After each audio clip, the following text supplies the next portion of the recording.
छठ पूजा की ये पावन कथा दूर करेगी आपकी हर व्यथा।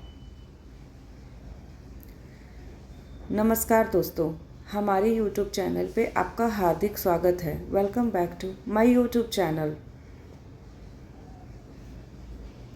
कार्तिक माह के शुक्ल पक्ष की षष्ठी तिथि को छठ पर्व मनाया जाता है। ऐसे में चलिए जानते हैं इस पर्व की पावन कथा के बारे में।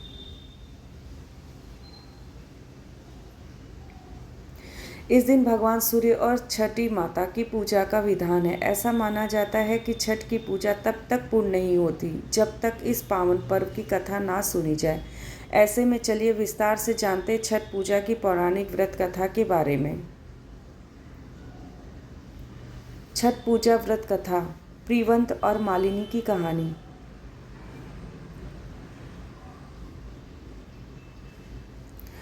पुराणों के अनुसार राजा प्रीवंत नामक राजा हुआ करते थे जिनकी कोई संतान नहीं थी। तब महर्षि कश्यप ने पुत्र प्राप्ति के लिए राजा के यहाँ यज्ञ का आयोजन किया। महर्षि ने यज्ञ आहुति के लिए बनाई गई खीर को प्रीवंत की पत्नी मालिनी को खाने के लिए कहा। खीर के प्रभाव से राजा और रानी को पुत्र तो हुआ, किंतु वह मृत था। प्रीवंत पुत्र को लेकर शमशान गए और पुत्र वियोग में प्राण त्यागने लगे। उसी समय भगवान की मानस पुत्री देवसेना प्रकट हुई। उन्होंने राजा से कहा कि सृष्टि की मूल प्रवृत्ति के छठे अंश से उत्पन्न होने के कारण मैं षष्ठी कहलाती हूँ। माता ने राजा को अपने पूजन का आदेश दिया और दूसरों को भी करने के लिए यह पूजन करने के लिए प्रेरित करने को कहा। राजा ने पुत्र इच्छा से देवी षष्ठी का व्रत किया और उन्हें शीघ्र ही पुत्र रत्न की प्राप्ति हुई। जिस दिन राजा ने यह व्रत किया था उस दिन कार्तिक शुक्ल षष्ठी तिथि थी। तभी से छठी मैया के पूजे जाने की परंपरा आरंभ हुई। बोलो जय छठी मैया।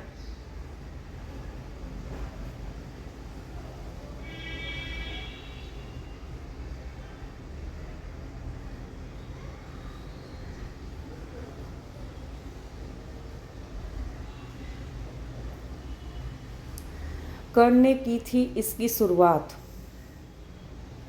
महाभारत काल में कुंती पुत्र कर्ण को दानवीर माना जाता था। कर्ण सिर्फ माता कुंती के ही नहीं अपितु सूर्य देव के भी पुत्र थे। सूर्य देव की कर्ण पर विशेष कृपा थी। कर्ण नियमित रूप से प्रातः काल उठकर सूर्य देव को अर्घ्य दिया करते थे। तभी से एक पर्व सूर्य के रूप में अर्घ्य देने की परंपरा आरंभ हुआ। इसके अलावा कुंती और द्रौपदी के भी व्रत रखने का उल्लेख ग्रंथों में मिलता है। ऐसा कहा जाता है कि द्रौपदी के छठ पूजा करने के बाद ही पांडवों को उनका सारा हारा हुआ सारा राजपट वापस मिल गया। बोलो जय छठी मैया की।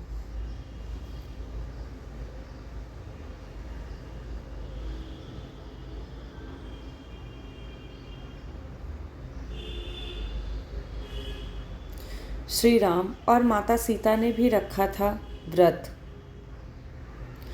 रामायण में ही छठ पूजा का वर्णन मिलता है। दरअसल भगवान राम सूर्यवंशी कुल के राजा थे और उनके आराध्य एवं कुल देवता सूर्यदेव ही थे।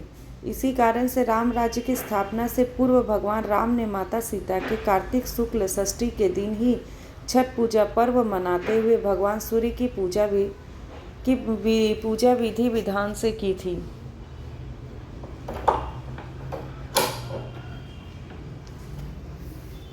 बोलो जय छठी मैया की।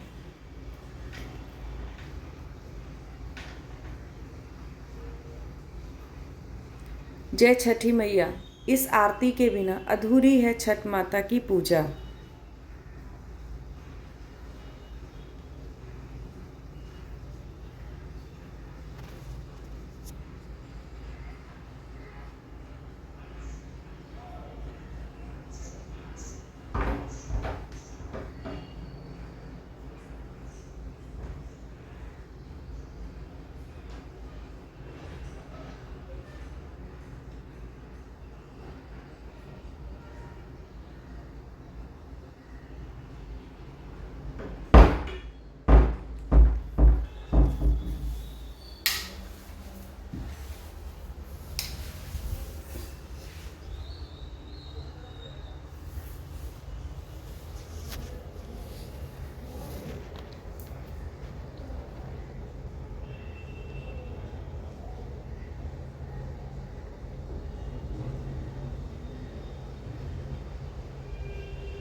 दोस्तों, आपको हमारी ये वीडियो कैसी लगी हमें कमेंट में ज़रूर बताइएगा।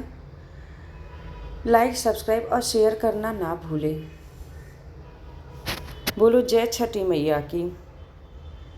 दोस्तों, आप ये वीडियो कहाँ से देख रहे हैं हमें कमेंट में बताइएगा। आप लोग छठ पूजा कैसे मनाते हैं ये भी बताइएगा। और अंत तक बने रहने के लिए आपका बहुत बहुत धन्यवाद। एक बार फिर बोलिए जय छठी मैया की।